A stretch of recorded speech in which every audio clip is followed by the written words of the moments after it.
Number four सबसे important क्या है? गेट एग्जाम टाइम से हो जाता है, गेट एग्जाम लीक नहीं होता है। ये सब। नमस्कार दोस्तों, कैसे हैं आप लोग? मैं पुष्पिंदर स्वागत करता हूं आपका एक बार फिर आपके अपने चैनल सैलरी ज्ञान में, जहां मिलती है आपको सैलरी और पीएसयू से रिलेटेड बहुत सारी जानकारियां।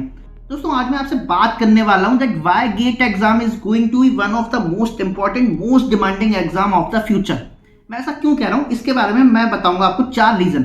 ये 4 रीजन आज के टाइम में देखते हुए ऐसा समझ आता है कि गेट एग्जाम आगे चल के फ्यूचर में बहुत ही ज्यादा डिमांडिंग और बहुत ही ज्यादा इंपॉर्टेंट एग्जाम होने वाला है। तो दोस्तों, वीडियो को पूरा जरूर देखते रहिए, बिकॉज जो भी आदमी ग्रेजुएट हो रहा है, जो भी आदमी बीटेक करके ग्रेजुएट हुआ है या फिर बीई करके ग्रेजुएट हुआ है, उन लोगों के लिए ये वीडियो है बहुत ज्यादा इंपॉर्टेंट। तो आइए दोस्तों, शुरू करते हैं।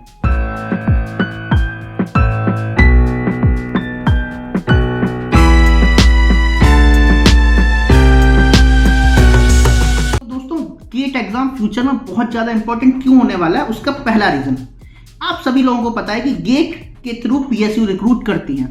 पीएसयू लगभग 90% पीएसयू जो भी रिक्रूटमेंट करती हैं उसमें से ज्यादातर जो होता है वो गेट के थ्रू होता है। 10% पीएसयू ऐसी होती हैं जो अपना एग्जाम कराती हैं। अब धीरे धीरे देखने में आ रहा है, पिछले 3-4 सालों से मैं कंटिन्यूसली ऑब्जर्व कर रहा हूं कि पीएसयू जो स्टेट गवर्नमेंट है वो भी गेट से रिक्रूट कर रही है, जैसे Bihar power holding company, Haryana का इलेक्ट्रिसिटी डिपार्टमेंट, या फिर और भी स्टेट गवर्नमेंट की जॉब, जैसे यूपी की यूपीपीसीएल भी गेट के थ्रू रिक्रूट करती है कभी कभार। तो ये जो चीजें हैं, मतलब सिर्फ पीएसयू ही नहीं, स्टेट गवर्नमेंट की कंपनीज प्लस अब तो मैं ये देख रहा हूँ कि सेंट्रल गवर्नमेंट भी गेट के थ्रू रिक्रूट कर रहा है। अभी हफ्ते पहले की बात, एक हफ्ते पहले एक वैकेंसी निकली है कैबिनेट सेक्रेटेरिएट में, डीएफओ की, डेप्यूटी फील्ड ऑफिसर, 95,000 रुपए उसकी मंथली सैलरी है। तो आप देख रहे होंगे कि पीएसयू ही नहीं, स्टेट गवर्नमेंट भी, सेंट्रल गवर्नमेंट भी, सारे लोग गेट को एक बेस मान के चल रहे हैं, उसके बेसिस पे इंजीनियर्स को रिक्रूट कर रहे हैं। ऐसा हो क्यों रहा है? Why this is happening?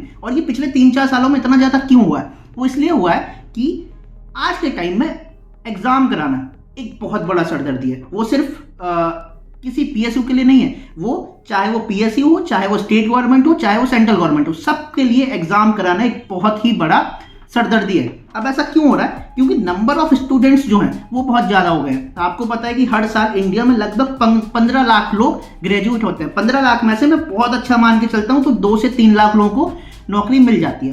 बाकी बचे हुए जो 10 से 12 लाख लोग हैं, ये 10 से 12 लाख लोग तो सरकारी गवर्नमेंट के भरोसे हैं, इनको प्राइवेट जॉब तो मिली नहीं। अगर मिलनी होती तो पहली साल में ही मिल जाती है। अगर प्राइवेट मिल भी गई है तो भी गवर्नमेंट जॉब का फॉर्म भरेंगे। तो ये 10-12 लाख लोग हर साल एडअप होते जा रहे हैं, क्योंकि 15 लाख इंजीनियर तो निकल ही रहे हैं, प्लस जो उनका बैकलॉग है वो भी आता जा रहा है। तो पीएसयू हो या स्टेट गवर्नमेंट हो या सेंट्रल गवर्नमेंट हो, कोई सा भी एग्जाम कराए, कम से कम 2-3 लाख लोग, 4 लाख लोग, 5 लाख लोग तो एग्जाम को भर ही देते हैं। अब 5 लाख लोगों का एग्जाम कराना ये अपने आप में एक बहुत ही टीडियस टास्क है। इतने सारे सेंटर्स बनाना, इतने सारे एग्जाम को without any fail, without any leak उसको कंडक्ट कराना, फिर उनका कॉपी चेकिंग करना, मतलब फिर उनके मार्क्स निकालना, फिर उनकी लिस्ट निकालना, फिर उनमें प्रायोरिटी डिसाइड करना, फिर उसमें टॉप रैंक निकालना, ये सारी चीजें एक बहुत बड़ा इकोसिस्टम जनरेट करता है। ये सारी चीजें एक बहुत बड़ा इकोसिस्टम चाहती हैं। वो इकोसिस्टम अभी इंडिया में है नहीं, इसलिए सभी की सभी लोग एक ऐसे एग्जाम की तरफ जा रही हैं जो कि रेगुलर टाइम पे होता है, रेगुलर उसकी लिस्ट आती है, रेगुलर उसका स्कोर आता है और आप उससे डायरेक्टली रिक्रूट कर सकते हैं। तो आगे चल के सेंट्रल गवर्नमेंट, स्टेट गवर्नमेंट और पीएसयू अपने जो एग्जाम कराती है उनको भी चल के कम करने वाली है। उस कम करने की वजह से क्या होगा, गेट एग्जाम का जो इंपॉर्टेंस है वो बढ़ता जाएगा। ठीक है, जैसे जैसे सेंट्रल गवर्नमेंट, स्टेट गवर्नमेंट कम करेंगे अपने एग्जाम, गेट एग्जाम की इंपॉर्टेंस बढ़ती जाएगी। ये तो था पहला रीजन। सेकंड रीजन, अगर गेट के थ्रू आपको PSU, state government, central government कोई भी जॉब नहीं मिलती है तो भी यू हैव चांस कि आप एमटेक में अप्लाई कर दो। एमटेक में अप्लाई जैसे ही आप करेंगे तो आपको किसी आईआईटी, एनआईटी या फिर किसी अच्छे प्राइवेट कॉलेज में आप मास्टर्स करने के लिए जा सकते हो। बाकी एग्जाम्स में क्या होता है, मान लो स्टेट गवर्नमेंट का एग्जाम है, आपने एग्जाम दिया, आपका हुआ, अगर क्लियर हो गया तो बहुत अच्छी बात है, अगर क्लियर नहीं हुआ तो पूरा साल रुकना पड़ेगा, फिर से एग्जाम देना पड़ेगा। आपके पास दूसरा कोई ऑप्शन नहीं है। गेट एग्जाम में क्या है कि पहली चीज तो अगर आपको पीएसयू मिल गई, स्टेट गवर्नमेंट मिल गई, सेंट्रल गवर्नमेंट मिल गई तो बहुत अच्छी बात है।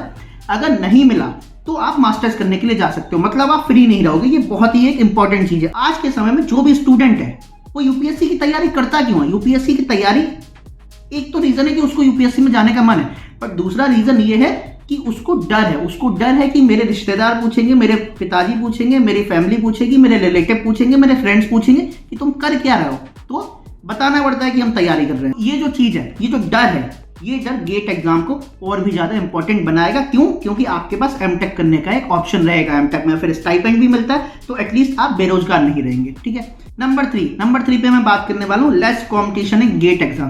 दोस्तों, आप किसी भी स्टेट गवर्नमेंट एग्जाम को, सेंट्रल गवर्नमेंट एग्जाम को उठा के देख लीजिए, चाहे आप एसएससी सीजीएल ले लीजिए, सिपाही की भर्ती ले लीजिए, स्टेट पीएससी ले लीजिए, यूपीएससी ले लीजिए, स्टेट की कोई भी कंपनी का एग्जाम ले लीजिए, कोई भी एग्जाम ले लीजिए, आपको कंपटीशन पता है कितना हाई है। लेकिन अगर आप गेट की किसी भी ब्रांच को उठा के देखेंगे, चाहे आप सिविल ले लो, मैकेनिकल ले लो, इलेक्ट्रिकल ले लो, इलेक्ट्रॉनिक्स ले लो, सीएससी ले लो, मैक्सिमम एक ब्रांच की बात कर रहा हूँ, सिविल में 1 लाख लोग अप्लाई करते हैं, मैकेनिकल में 2 लाख लोग करते हैं, सीएससी में जाकर 3 लाख हो जाते हैं। 3 लाख लोगों से ज्यादा का अभी तक मैंने रेशियो नहीं देखा कि गेट में अप्लाई कर रहे हैं। तो अगर आपको सिविल आपकी ब्रांच है और आपको सिविल ब्रांच में ही आपको जॉब चाहिए या फिर मास्टर्स करनी है, तो आपके पास कम लोगों से कंपटीशन करना है और आगे चल के कम कंपटीशन जिस भी एग्जाम में होगा उसमें उसकी इंपॉर्टेंस बढ़ती जाएगी। उसकी इंपॉर्टेंस क्यों बढ़ती जाएगी? क्योंकि कंपटीशन इतना हाई हो गया है कि लोगों को एग्जाम भरने से पहले ही डर लगने लग जाता है। जैसे सिपाही का एग्जाम है, अभी कांस्टेबल की भर्ती हुई थी, कांस्टेबल की भर्ती में यूपी में 50 लाख लोगों ने अप्लाई किया था।